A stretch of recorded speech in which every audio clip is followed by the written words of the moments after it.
When it comes to AFCAT, I guess आपको भी सबसे ज्यादा कंफ्यूजिंग पार्ट लगता होगा जीके वाला सेक्शन, है ना। वैसे आप क्वेश्चंस देखो, क्वेश्चंस को पढ़ो जो जीके में आते हैं, दे लुक्स वेरी सिंपलर, लेकिन सिंपल होने के साथ साथ सिलेबस तो बहुत ज्यादा कवर करना ही पड़ता है ना। लाइक पॉलिटी से अगर 3-4 क्वेश्चंस आ गए, ज्योग्राफी से 2-3 क्वेश्चन आ गए, they are very simple questions, but उसके लिए इतना बड़ा बड़ा सब्जेक्ट, इतना बड़ा बड़ा सिलेबस उसके लिए कवर अप जरूर करना पड़ता है। तो इस प्रॉब्लम को लेट्स फिक्स इट। अगर आपने पॉलिटी जस्ट स्टार्ट किया है, या तो आपको एक फेयर आइडिया है, you just have to revise it, दोनों पर्पस के लिए this video will be very much required for you. एक काम करना, एक शांति वाली जगह पे जाके बैठना और पूरी वीडियो को देखना, रिवीजन करना है, रिवीजन भी हो जाएगा। या तो अगर आपको पॉलिटी में ज्यादा कुछ भी नहीं आता, still you will be able to solve questions in your paper, take it from me, okay.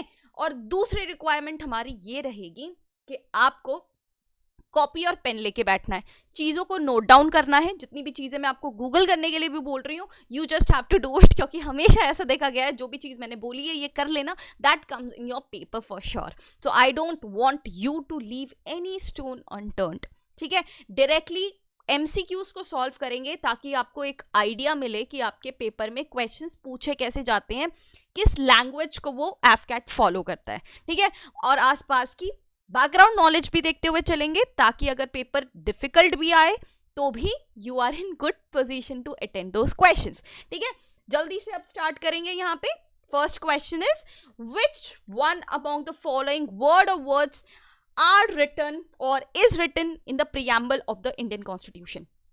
अब प्रीएम्बल की बात पूछी है, प्रीएम्बल के लिए एक इंपॉर्टेंट चीज नोट कर लो, प्रीएम्बल को index of the constitution, preface, या तो बहुत important term identity card of your Indian constitution के नाम से भी जाना जाता है, आइडेंटिटी ऑफ योर कॉन्स्टिट्यूशन। क्यों? क्योंकि अगर आपको कुछ भी नहीं पता होगा कि कॉन्स्टिट्यूशन में क्या लिखा है, still if you go through the preamble तो आपको पता चल जाएगा कि ठीक है, ओके। जैसे हम बुक खरीदने जाते हैं, हमें बुक में क्या लिखा है नहीं पता होता, हम जस्ट इंडेक्स को गो थ्रू करते हैं तो हमें पता चलता है कि अच्छा ये पार्ट कवर होने वाला है। उसी तरह से हमारा प्रीएम्बल वर्क करता है for our Indian constitution.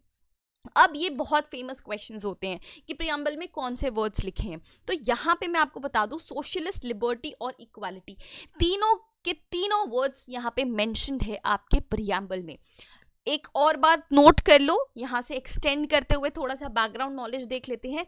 Socialist जो वर्ड है वो इनिशियल ऑफ कॉन्स्टिट्यूशन में नहीं था। जैसे 1940s में हमारा कॉन्स्टिट्यूशन बना तब ये सोशलिस्ट वर्ड नहीं था, इसको बाद में 1976 में ऐड किया गया बाय 42nd अमेंडमेंट, ठीक है, इसको ऐड किया गया था। अब थोड़ी सी बात 42nd अमेंडमेंट के बारे में भी जान लो।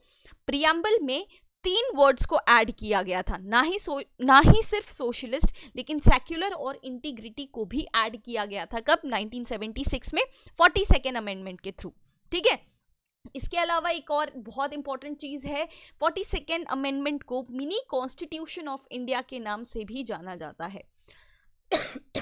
Mini constitution of India.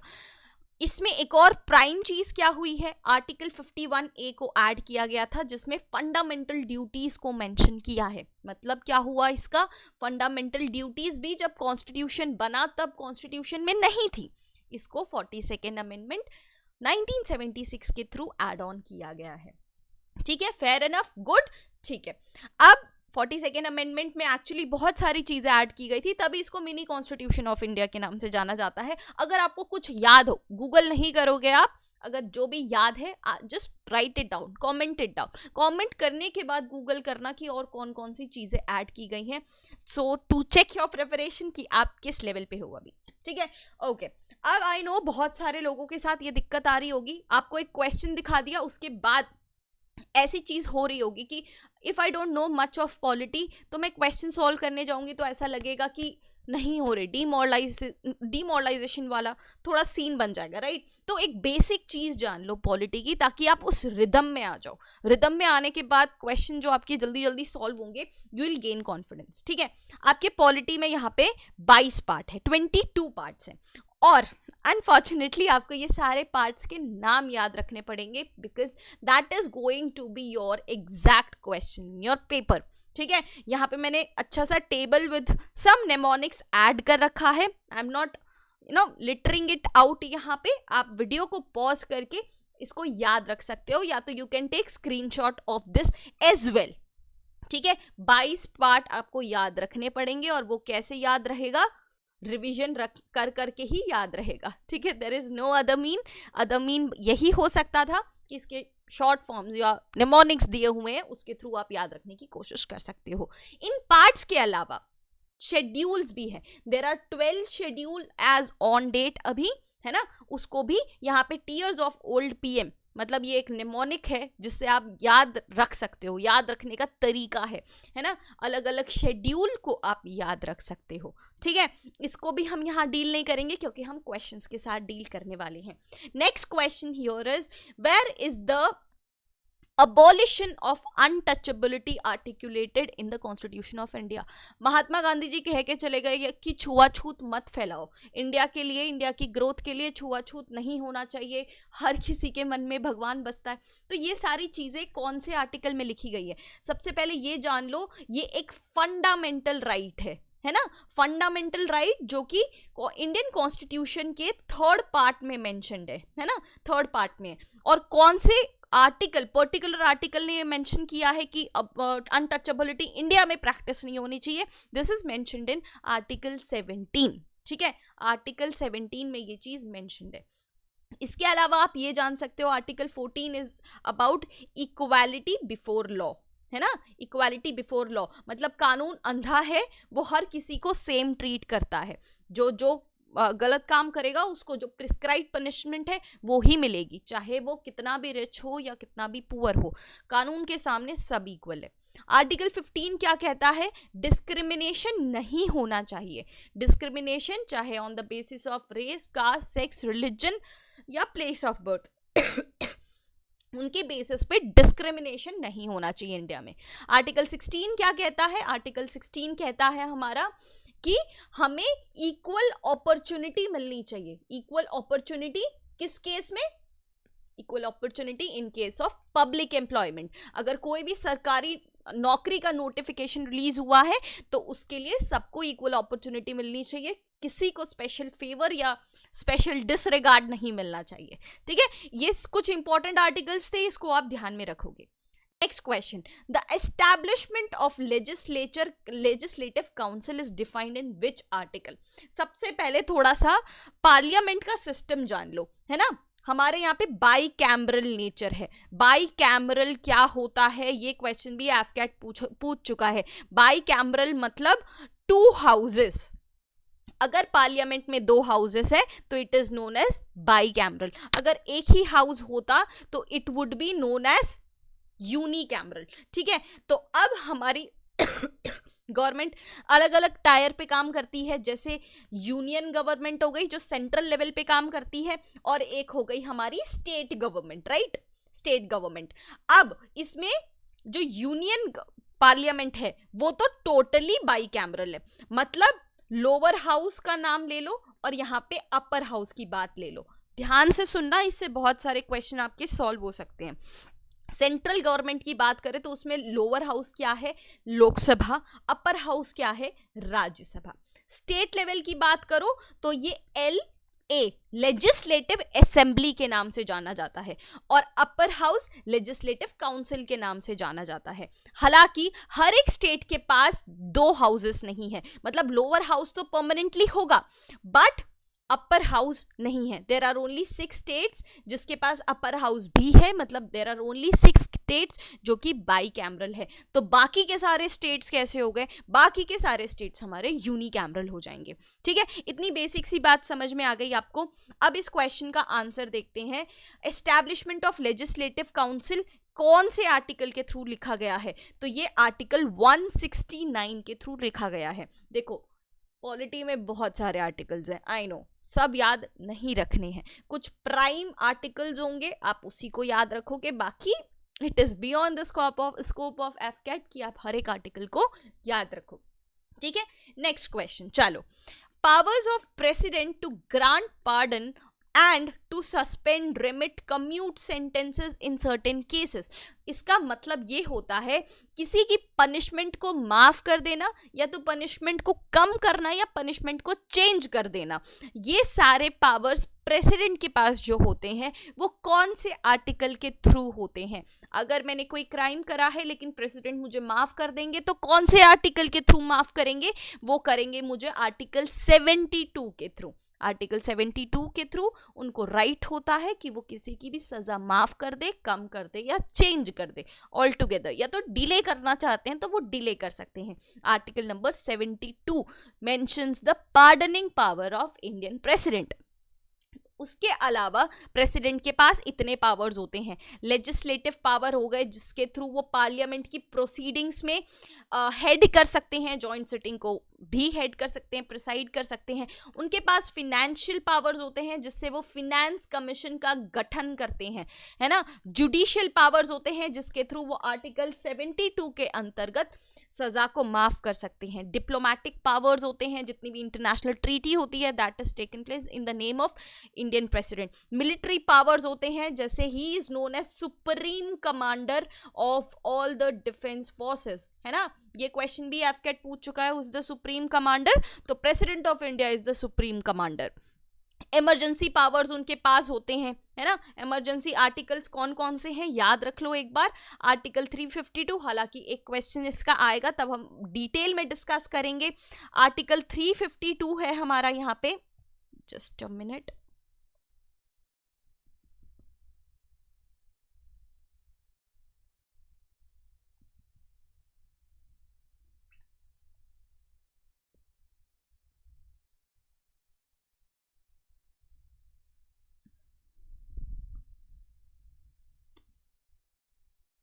Okay, article 352, article 356 and article number 360 ये हमारे इमरजेंसी रिलेटेड आर्टिकल्स हैं। इन डिटेल हम आगे इसको स्टडी करेंगे। Next question, which of the following parts of constitution of India deals with the citizenship? देखो, तभी मैंने बोला था पार्ट्स आपको याद रखने हैं। यहाँ पे सिटीजनशिप, वहां पे अगर पॉज करके आपने एक बार भी रीड आउट किया होगा तो you would be able to understand कि पार्ट 2 में इंडियन सिटीजनशिप के बारे में मेंशन किया गया है। क्लियर? चलो बढ़िया।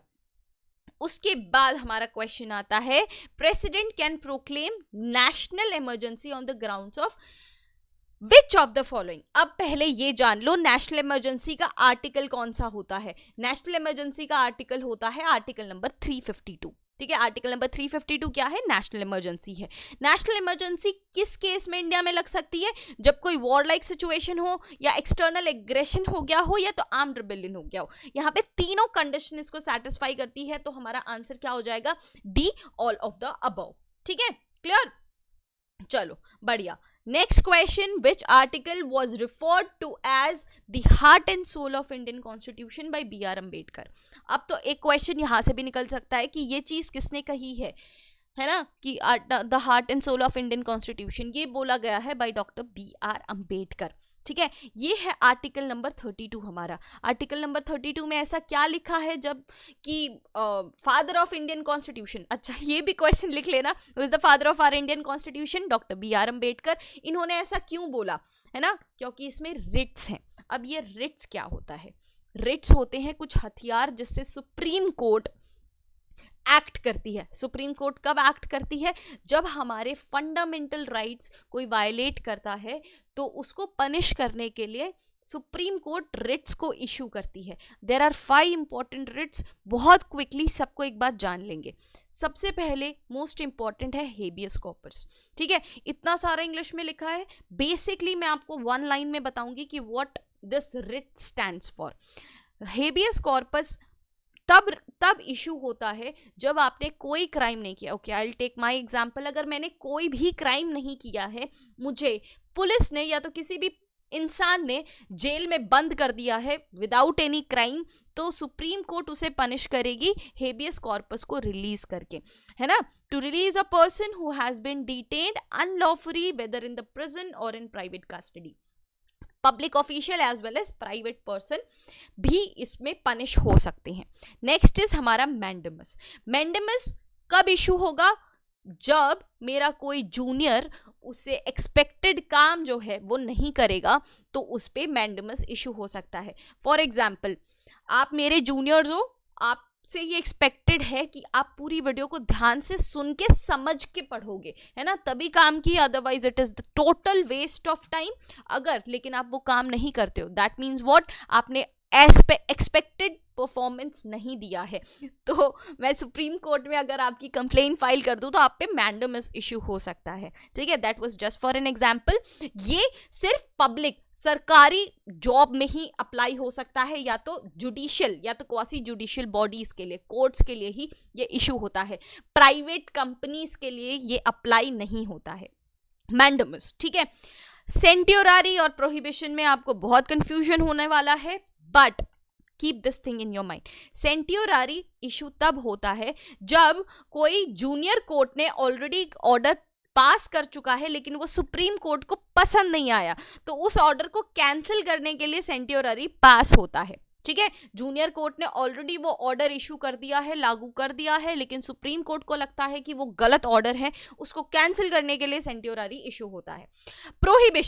प्रोहिबिशन तब होता है जब जूनियर कोर्ट उस पे काम करना शुरू करता है, उस पे प्रोसीडिंग्स करता है, ऑर्डर अभी तक पास नहीं हुआ है, बट सुप्रीम कोर्ट कहता है भाई तुमसे नहीं हो पाएगा, काम करो, तुम किसी और केस पे काम कर लो, ये केस आई विल हैंडल, ठीक है। तो ये भी जूनियर कोर्ट्स पे ही इशू होता है, लेकिन प्रोहिबिशन में अब तक ऑर्डर पास नहीं हुआ होता है, ठीक है। एंड फाइनली आता है हमारा क्यो वारंटो। क्यो वारंटो तब आता है जब कोई फ्रॉड करके पब्लिक ऑफिस में पहुंच जाए, है ना, कोई फ्रॉड करके या तो गलत आइडेंटिटी बता के वो आईएएस बन जाए, आईपीएस बन जाए, डिफेंस ऑफिसर बन जाए, तब सुप्रीम कोर्ट को अगर पता लगा तो उस वो क्यो वारंटो पास कर देगा। तो ये कुछ रिट्स हैं जो आर्टिकल 32 में आती है, तभी डॉक्टर BR अम्बेडकर ने heart and soul of our Indian constitution बोला है आर्टिकल 32 को। क्लियर? चलो next question, which of the following states does not have bicameral legislature. थोड़ी देर हमने पढ़ा था बाइकैमरल लेजिस्लेचर क्या होता है, हैविंग 2 हाउसेस, ठीक है। सेंट्रल लेवल पे तो हमारे 2 हाउस हैं, लेकिन स्टेट लेवल पे कितने स्टेट्स के पास हैं? Only 6 states have those. देख लो एक बार मैप पे मैप पे एक बार देख लोगे, जम्मू कश्मीर के पास पहले था बट अब नहीं है, ठीक है। तो अब कितने स्टेट्स बचे? उत्तर प्रदेश, बिहार, महाराष्ट्र, कर्नाटका, आंध्र प्रदेश और तेलंगाना। दीज आर 6 स्टेट्स जिनके पास लेजिस्लेटिव काउंसिल और लेजिस्लेटिव असेंबली दोनों है, otherwise every other state is unicameral. तो हमारा आंसर क्या हो जाएगा यहाँ पे? ए ओडिशा, क्योंकि Bihar, Uttar Pradesh and Maharashtra are bicameral in nature, जबकि उड़ीसा कैसा हो गया? It is unicameral. Got it? चलो next question, preamble of Indian constitution कहां से इंस्पायर हुआ है? कहां से इंस्पायर हुआ है? ऑब्जेक्टिव रिजोल्यूशन से इंस्पायर होके प्रीएम्बल ऑफ इंडियन कॉन्स्टिट्यूशन बनाया गया था, ठीक है। Okay, India has taken the concept of judicial review from which countries constitution. हमारा कॉन्स्टिट्यूशन के जो भी इंपॉर्टेंट फीचर्स हैं, most of the important features हमने दूसरी कंट्री से बोरो करके लिया हुआ है। तो उसमें जुडिशियल रिव्यू वाला जो फैक्टर है वो हमने कहाँ से लिया है? ये हमने लिया है अमेरिका से, ठीक है। यूनाइटेड स्टेट्स ऑफ अमेरिका से हमने जुडिशियल रिव्यू लिया है। ऐसे ही आपको सारे कंट्रीज के जो फैक्टर्स, बोरोड फैक्टर्स हैं, उसको आपको याद रखना है। यहाँ पे मैंने कुछ मेंशन किया हुआ है, जैसे Britain, Ireland, US, Canada, Japan, south Africa, Germany, France, USSR जो रशिया के नाम से भी जाना जाता है, और ऑस्ट्रेलिया। ये सारा या तो स्क्रीनशॉट ले लो या तो पॉज करके देख लो, ठीक है। ये सारे इंपॉर्टेंट फैक्टर्स हैं। इंडिविजुअल क्वेश्चंस इस पे बन सकते हैं, जैसे डीपीएसपी हमने कहाँ से बोरो किया है? आयरलैंड से बोरो किया है। तो एफकेट अलग अलग कंट्री बदल बदल के क्वेश्चन पूछती है, तो be very very careful about it, ठीक है। चलो, Whom did Gandhi refer as post dated check? अब गांधी जी ने किसी चीज को बोला था, किसी एक मिशन को बोला था कि भाई ये पोस्ट डेटेड चेक है, बिल्कुल फेलियर मिशन है, ये किसी काम का नहीं है। ये चीज किसको बोली थी? ये बोली थी क्रिप्स इंडिया मिशन को। 1942 में जब वर्ल्ड वॉर 2 का टाइम था, ब्रिटिशर्स हमारी हेल्प चाहते थे कि इंडिया हमारी हेल्प कर दे in fighting with britishers along with the britishers in world war 2। लेकिन तब तक तो हम बहुत जागरूक हो चुके थे, हम कह रहे थे कि नहीं भाई, हम क्यों तुम्हारे लिए लड़े, हमें पहले इंडिपेंडेंस चाहिए, उसके बाद, और आधी अधूरी नहीं, हमें पूर्ण स्वराज, कंप्लीट इंडिपेंडेंस चाहिए, उसके बाद हम सोचेंगे कि हम आपकी हेल्प करना चाहते हैं या नहीं करना चाहते हैं। ठीक है, तो तब क्रिप्स इंडिया मिशन आया, उन्होंने कहा था कि देखो भाई, अभी थोड़ा सा सीरियस माहौल बन चुका है, सिनेरियो बन चुका है, ऐसा काम करो, वर्ल्ड वॉर 2 में हमारी हेल्प कर दो पहले, उसके बाद जैसे ही वर्ल्ड वॉर 2 खत्म होता है उसके बाद हम सोचेंगे कि आपको कैसे इंडिपेंडेंस देनी है। तब गांधी जी ने बोला कि भाई अब तुम्हारे ये लफड़े यहाँ पे नहीं चलेंगे, क्रिप्स इंडिया मिशन को टोटल खारिज कर दिया गया और उन्होंने बोला पहले इंडिपेंडेंस दो, बाद में हम बात करेंगे। ठीक है, तो this was the scene. Next question, who takes the final decision whether a bill is money bill or not? Money bill एक बहुत इंपॉर्टेंट टॉपिक है जो कि आर्टिकल नंबर 110 में स्पेसिफाइड है। मनी बिल की खास बात ये होती है कि ये इंट्रोड्यूस सिर्फ और सिर्फ लोकसभा में हो सकता है, राज्यसभा में नहीं हो सकता। और यहाँ पे मैं जितने डायलॉग्स बोल रही हूँ आपको उतने सारे डायलॉग्स याद रखने हैं। Why so? Because this could be your direct question. और एक और चीज जो है, एक और चीज ये है कि लोकसभा ने अब इसको पास कर लिया है ना, सॉरी, लोकसभा ने अब इसको पास कर दिया, तो क्या होगा अब? लेकिन राज्यसभा को कोई दिक्कत है, या तो कुछ बोल नहीं रहा राज्यसभा, बस 14 दिन के अंदर राज्यसभा को हाँ बोलना है तो हाँ बोले, वरना ये ऑटोमेटिकली पास हो जाएगा। तो इतनी पावर होती है मनी बिल में और लोकसभा के पास रिलेटेड टू मनी बिल। तो अब बहुत लोग ये लड़ाई करते हैं कि भाई मनी बिल है ही नहीं है, मनी बिल के कैटेगरी में आता ही नहीं है ये, तो अब इस लड़ाई को कौन सॉल्व करे? इस लड़ाई को सॉल्व करते हैं हमारे स्पीकर ऑफ लोकसभा। ये ही फाइनल अथॉरिटी होती है जो डिसाइड करते हैं कि भाई ये मनी बिल है भी या नहीं है। ठीक है, तो ये याद रखोगे इतने concepts. Next question, the national flag was accepted by constituent assembly on. National flag जो ट्राई कलर है और बीच में हमारा अशोक चक्र है, उसको कब अडॉप्ट किया गया था? उसको अडॉप्ट किया गया था 22 जुलाई को। ठीक है, 22 जुलाई को इसे एक्सेप्ट किया गया था। This is very iconic date, इसको याद रखोगे। ओके, who is called या known as father of local self government in India? father of local self government किसको माना जाता है? ये माना जाता है लॉर्ड रिपन को। ठीक है, Lord Ripon is known as father of self government in India. Next, how many members are nominated to the state legislature council by the governor? अब देखो, जितना स्टेट लेजिस्लेचर का नॉमिनेशन होता है ना, या तो उसमें कंपोजिशन होता है, वो बहुत ज्यादा इंपॉर्टेंट होता है, बहुत ज्यादा इंपॉर्टेंट होता है। एक बार उसको देख लोगे आप, लेजिस्लेटिव असेंबली में कितने लोग होते हैं? लेजिस्लेटिव असेंबली में होते हैं 60 से लेके 500 मेंबर्स। ठीक है, यहाँ पे 60 आएगा, 60 से लेके 500 मेंबर्स। लेजिस्लेटिव काउंसिल में कितने होते हैं? 1/3 of total members of legislative assembly. अगर इसमें 300 लोग हैं लेजिस्लेटिव असेंबली में, मतलब लोअर हाउस में 300 लोग हैं, तो अपर हाउस में कितने लोग आ जाएंगे? 1/3, मतलब 100 लोग हो जाएंगे। But this number could not be under 40 से कम नहीं होने चाहिए, मिनिमम 40 तो होने ही चाहिए। अब लेजिस्लेटिव काउंसिल में ये जैसे 100 मेंबर्स हैं, तो उसमें से वो लोग कहाँ से आते हैं? उसमें से 1/3 लोग होते हैं। इतने बड़े बड़े सेंटेंसेस आपको याद नहीं हो रहे, कोई बात नहीं, I will simplify this for you. 1/3 लोग जो होते हैं वो लोकल अथॉरिटी से आते हैं। Just remember the keywords. ठीक है, जस्ट रिमेंबर द कीवर्ड्स। 1/3 लोग होते हैं वो लोकल होते हैं। उसके बाद बाकी के 1/3 जो होते हैं वो MLA होते हैं। MLA 1/3 होते हैं आपके, सॉरी 1/12 होते हैं आपके टीचर्स, है ना, teachers.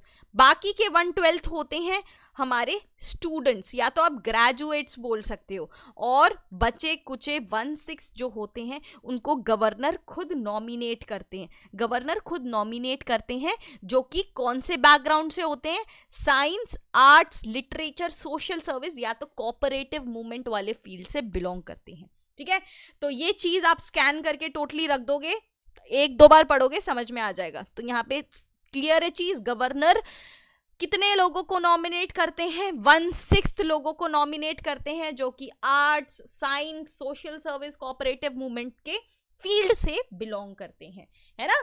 Clear? Easy. Next question, who is presiding officer of the joint session of to houses? पहले तो जॉइंट सेशन का अब आर्टिकल बहुत इंपॉर्टेंट है, article number 108।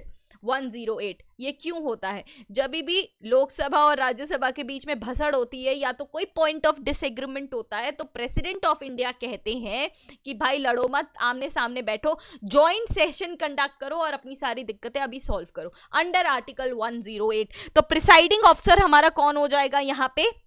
Speaker of Lok Sabha, ठीक है? प्रिसाइडिंग ऑफिसर कौन हो जाएगा? ये। टेन्योर ऑफ राज्यसभा, राज्यसभा का टेन्योर क्या होता है? इसका कोई टेन्योर नहीं होता, एक परमानेंट बॉडी होती है, लेकिन इसके जो मेंबर्स होते हैं वो चेंज होते रहते हैं, वो रिटायर होते रहते हैं। Like 1/3 members retire every 2 years, ठीक है? बाकी राज्यसभा कभी डिसॉल्व नहीं होती है। ओके, चलो। कॉन्स्टिट्यूएंट असेंबली सेटअप कब हुई थी? सेटअप हुई थी, अब देखो 2 क्वेश्चंस एफकैट ऑलरेडी पूछ चुका है। एक तो सेटअप कब हुई थी और लास्ट टाइम पूछा था कि फर्स्ट मीटिंग कब हुई थी, तो दोनों का आंसर बदल जाता है। सेटअप हुआ था 6 दिसंबर 1946 को, बट फर्स्ट मीटिंग कब हुई थी? फर्स्ट मीटिंग हुई थी आपकी 9 दिसंबर 1946 को, ठीक है? तो ये 2 चीजें अलग अलग हैं, ध्यान रखोगे। Right. Which of the following statements is or are correct regarding fundamental rights and DPSP? Fundamental rights और DPSP के रिस्पेक्ट में कौन सा स्टेटमेंट करेक्ट है, हमें ये बताना है। ओके, फर्स्ट स्टेटमेंट पे ध्यान देते हैं। DPSP are mentioned in article 12 to article 35 of our Indian constitution. बात सही है? बिल्कुल गलत है, क्योंकि आर्टिकल 12 से लेके आर्टिकल 35 तो fundamental rights that is part 3 of our constitution mentioned है, तो ये हमारा गलत हो जाएगा, ठीक है? गलत हो जाएगा बिल्कुल। DPSP are classified into 3 types, Gandhian, intellectual and liberal. देखो 3 कैटेगरी में डिवाइड किया है DPSP को, दैट इज करेक्ट, बट ये गांधीयन, इंटेलेक्चुअल और लिबरल नहीं है, इट इज सोशलिस्ट, है ना? सोशलिज्म से रिलेटेड जो कैटेगरी है वो है इंस्टेड ऑफ इंटेलेक्चुअल। तो यहाँ पे एक वर्ड भी यहाँ पे गलत है ना, तो that is wrong, this statement is also wrong. Fundamental rights mentioned in the third part, अभी डिस्कस किया है एब्सोल्युटली, तो हमारा आंसर क्या हो जाएगा? थर्ड ऑप्शन हमारा यहाँ पे करेक्ट है। Sorry. Next question. Which one of the following articles were defended by Dr. B.R. Ambedkar on the plea that it would be matter of last resort? Doctor B.R. Ambedkar ने बोला कि अगर भाई कुछ नहीं होगा ना, इंडिया में बहुत बुरी सिचुएशन आ जाएगी, बहुत बुरी सिचुएशन आ जाएगी, तब हमारे पास लास्ट ऑप्शन बचेगा। वो क्या बचेगा? Presidents rule, article number 356, presidents rule, ठीक है? 1 टाइप ऑफ इमरजेंसी है, याद रखोगे इसको। Matter of last resort said by doctor B.R. Ambedkar. Emergency से हमने 2-3 क्वेश्चंस देख लिए। अब आपको यहाँ पे ध्यान रखना है, article 352 is national emergency, article 356 is presidents rule, article 360 is हमारा फाइनेंशियल इमरजेंसी। डिटेल्स इसकी यहाँ पे मेंशन्ड है, वीडियो को पॉज करके एक बार रीड आउट कर लेना फॉर बेटर क्लैरिटी, ठीक है? Okay. Who is the final authority to interpret the constitution? Interpret करना मतलब अगर कुछ भी एम्बिगुअस लगता है कि कॉन्स्टिट्यूशन में समझ नहीं आ रहा कि ये क्या कहना चाहता है, तो कौन फाइनली डिसाइड करता है कि इसका ये मतलब है? सुप्रीम कोर्ट ऑफ इंडिया ही तो डिसाइड करेगी, है ना? Supreme court of India is the final authority to interpret our Indian constitution. Okay. Speaker of Lok Sabha में resign to his office by writing और एड्रेसिंग टू द, मतलब अगर आप स्पीकर हो, स्पीकर को रेजिग्नेशन देना है, तो वो अपना रेजिग्नेशन किसको थमाएगा? डेप्यूटी स्पीकर ऑफ लोकसभा को थमाएगा, और डेप्यूटी स्पीकर को रेजिग्नेशन देना होगा तो वो स्पीकर को देगा, ठीक है? ये आपस में एक दूसरे को रेजिग्नेशन देते हैं, स्पीकर डेप्यूटी स्पीकर को देता है, डेप्यूटी स्पीकर हमारा स्पीकर को दे देगा, राइट? चलो बढ़िया। Next question, who amongst the following elects president of India? अब प्रेसिडेंशियल इलेक्शन थोड़ा सा कंफ्यूजिंग है, बट हम सॉल्व कर लेंगे, ठीक है? पहले बेसिक सी चीज जान लो, जो प्रेसिडेंट का इलेक्शन है उसमें सिर्फ और सिर्फ इलेक्टेड लोग ही पार्टिसिपेट करते हैं, नॉमिनेटेड लोग चाहे कहीं के भी हो पार्टिसिपेट नहीं करते। All right, clear. चलो अब क्वेश्चन को सॉल्व करते हैं। First statement, elected members of Rajya Sabha and Lok Sabha, absolutely. Elected members of legislative assembly, yes, lower house participate करती है लेकिन अपर हाउस पार्टिसिपेट नहीं करती। Elected members of legislative assembly of Delhi and Puducherry, absolutely. यहाँ पे ये तीनों ऑप्शन सही हैं, answer 1 2 3 would be correct. In which year Panchayati Raj system was introduced by constitutional amendment, ये देखो कौन से कॉन्स्टिट्यूशनल अमेंडमेंट से पंचायती राज को ऐड किया गया था, 73rd अमेंडमेंट 1992 में ऐड किया गया था। इसके साथ म्यूनिसिपैलिटी का भी याद रख लो, है ना, क्योंकि पंचायती and municipality system go hand in hand. Municipality को ऐड किया गया था 74th अमेंडमेंट में, ठीक है, 74th अमेंडमेंट में, तो ये दो चीजें आप याद रखोगे। Next question, which writ is issued to release a person who has been detained unlawfully. अभी अभी हमने डिस्कस किया था, the very first writ habeas corpus release होगी अगर आपने कोई क्राइम नहीं किया है फिर भी आपको फालतू में जेल में बंद कर दिया है, तो सुप्रीम कोर्ट हैबियस कॉर्पस का रिलीज करेगी, है ना। Okay, next question, article which provides that state shall not discriminate against any citizen on the grounds of religion, race, caste, sex, place of birth। मतलब आप डिस्क्रिमिनेशन नहीं कर सकते हो। आयुष्मान खुराना की मूवी देखी और हमने आयुष्मान खुराना की मूवी याद ना है, स्टिल वीडियो के इनिशियल्स में बताया था article 15 is related to prohibition on discrimination, right. चलो बढ़िया। Next question, Who was the first foreign minister of free India। देखो ये फर्स्ट वाले क्वेश्चंस है ना, एफकेट बहुत पूछता है। फर्स्ट अटॉर्नी जनरल कौन है, फर्स्ट कैग कौन था, फर्स्ट हमारा फॉरेन मिनिस्टर कौन था, तो ये सारी चीजें आप याद रखोगे, ठीक है। फैक्चुअल है थोड़ा सा बट आप याद रखोगे। तो फॉरेन मिनिस्ट्री जवाहरलाल नेहरू ने, जो कि पहले प्राइम मिनिस्टर भी रह चुके हैं, उन्होंने अपने पास ही रखी थी। तो first, if you want I can make a video for all the first in India, like all first, man women दोनों, जिससे आप फॉर श्योर 1 से 2 क्वेश्चन एक्सपेक्ट कर सकते हो। If you want please let me know in the comment section, then I will provide a video for you, ठीक है। यहाँ भी कुछ फर्स्ट लिखे हैं, इसको रीड आउट कर लेना, यू नेवर नो कब क्वेश्चन कोइंसाइड हो जाए, है ना। चलो नेक्स्ट क्वेश्चन पे आते हैं। The constitution of India was promulgated on 26 January 1950। क्यों, ऐसा क्यों बोला जाता है? हमारा कॉन्स्टिट्यूशन तो नवंबर 26, 1949 को ही तैयार था, then why we waited for another 2 months? अच्छा मुहूर्त था इसलिए? नो, बिकॉज 26 जनवरी एक बहुत ज़्यादा आइकॉनिक डेट थी, क्योंकि इस डेट को पूर्ण स्वराज के बारे में बात की गई थी। पूर्ण स्वराज के बारे में बात की थी, किसने बात करी थी? डॉक्टर जवाहरलाल नेहरू ने बात करी थी पूर्ण स्वराज की in the Lahore session of Indian Congress in the year of 1949, ठीक है। तो इस दिन को हम एज इंडिपेंडेंस डे सेलिब्रेट करना चाहते थे बट नहीं हो पाया, तो इसको हमने रिपब्लिक डे बना दिया, है ना। तो this was the reason, A would be the right answer. Next question, who among the following was not a member of Constituent Assembly established in July 1946? Constituent Assembly ने बहुत मेहनत करके एक पूरा इतना बड़ा, इन वर्ल्ड का सबसे बड़ा रिटन कॉन्स्टिट्यूशन बनाया। उसमें father of nation Mahatma Gandhi और father of nation Pakistan Mohammad Ali Jinnah participate नहीं किया था, तो right answer would be Mahatma Gandhi, right. चलो ठीक है, next question, Which of the following describes India as a secular state? Secular state मतलब इंडिया किसी भी एक रिलीजन को तवज्जो नहीं देता, सारे रिलीजन को इक्वली ट्रीट करता है। ये ऐसा कहाँ लिखा हुआ है? ऐसा हमारे प्रीएम्बल में लिखा है, प्रीएम्बल ऑफ इंडियन कॉन्स्टिट्यूशन में लिखा है, ठीक है। Okay, the fundamental right dash has been deleted.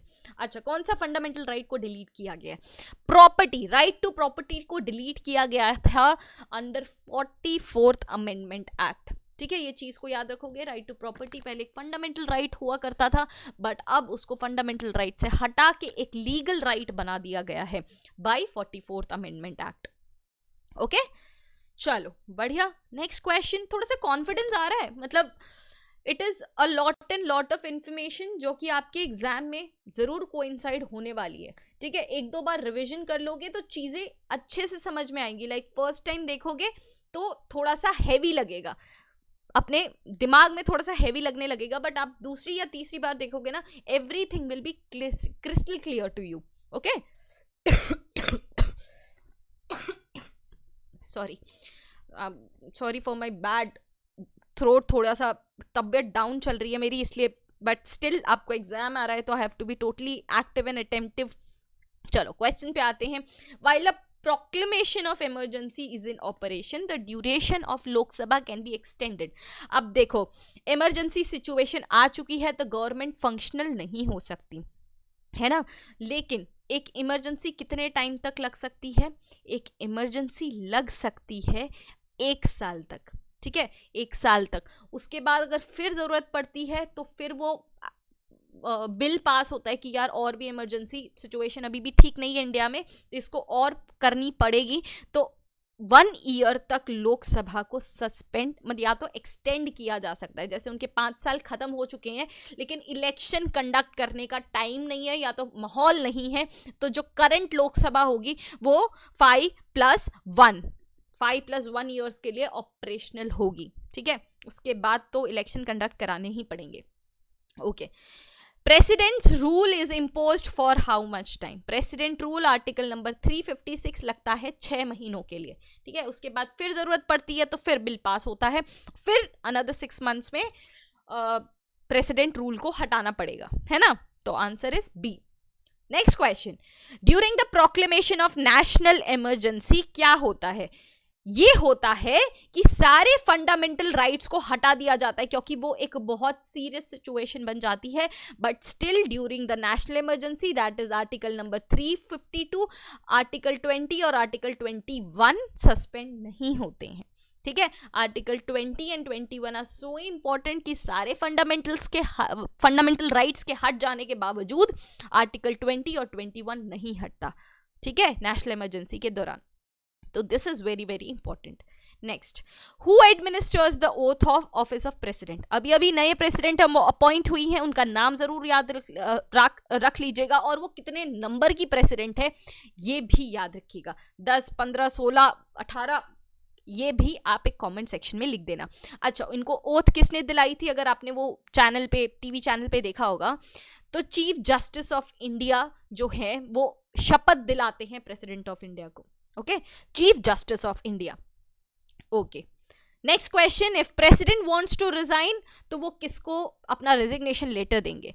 वो देंगे हमारे वाइस प्रेसिडेंट ऑफ इंडिया को। ठीक है, वाइस प्रेसिडेंट ऑफ इंडिया को रेजिग्नेशन देना होगा तो वो किसको रेजिग्नेशन देंगे? वो देंगे हमारे प्रेसिडेंट ऑफ इंडिया में। ये भी आपस में एक दूसरे को रेजिग्नेशन देते हैं। ठीक है, clear? If president wants to resign, resignation, ये अपना रेजिग्नेशन किसको देंगे? President of India. अभी हमने ये क्वेश्चन को देखा था। Okay, prime minister of India is elected by Lok Sabha या इलेक्टेड बाय पार्लियामेंट या अपॉइंटेड बाय प्रेसिडेंट या nominated by the party enjoying the majority in Lok Sabha?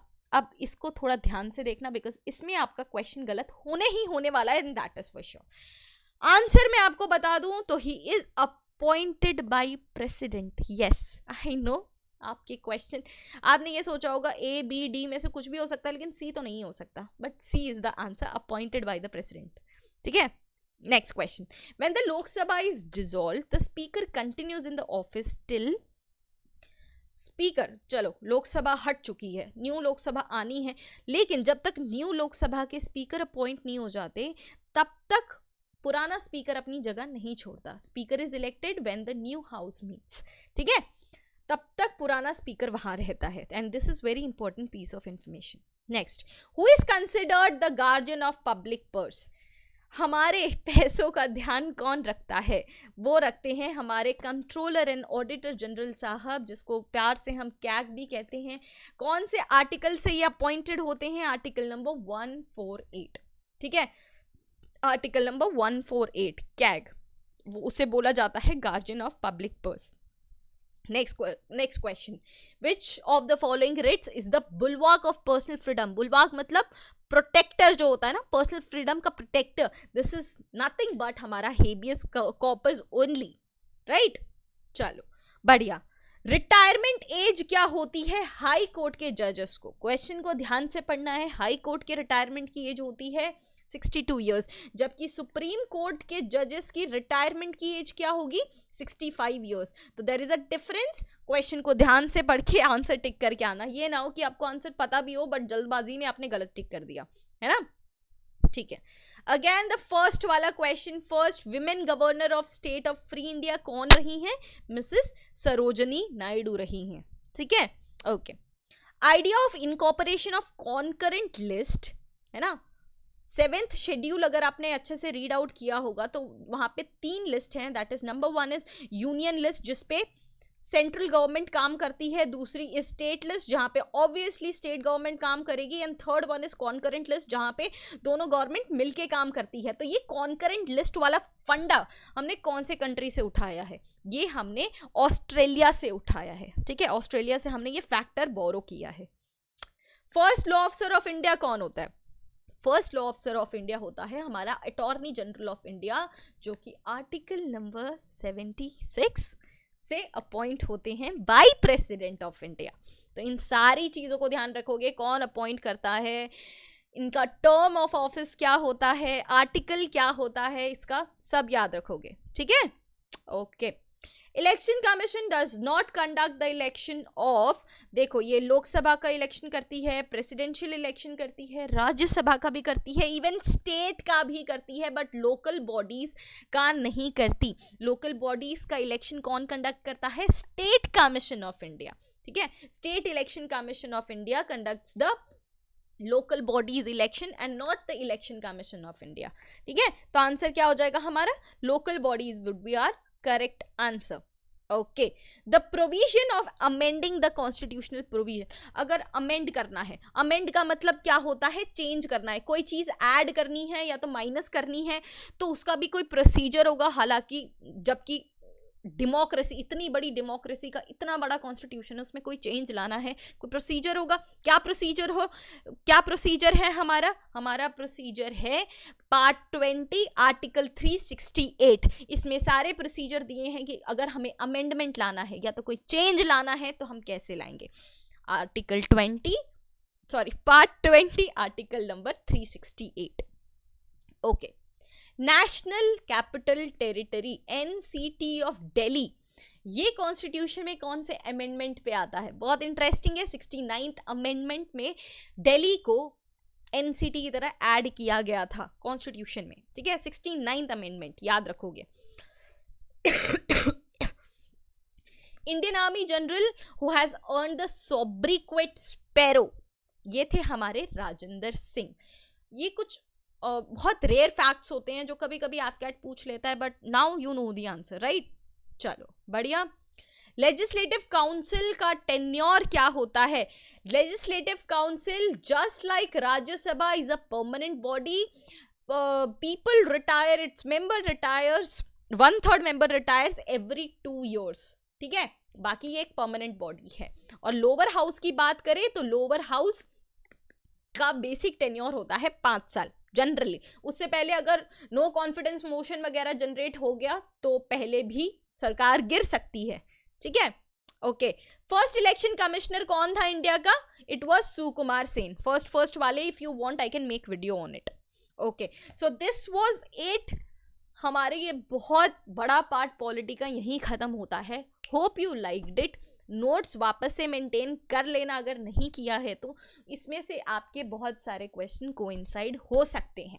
ठीक है, और आपको कौन से टॉपिक पे वीडियो चाहिए, do let me know in the comment section. Let's just make this AFCAT हमारा फाइनल एफकैट. इसके बाद बस जाना है, कमीशन होना है, अच्छे से SSB की तैयारी करनी है. एफकैट देने वाली नौबत दोबारा नहीं आनी चाहिए, है ना?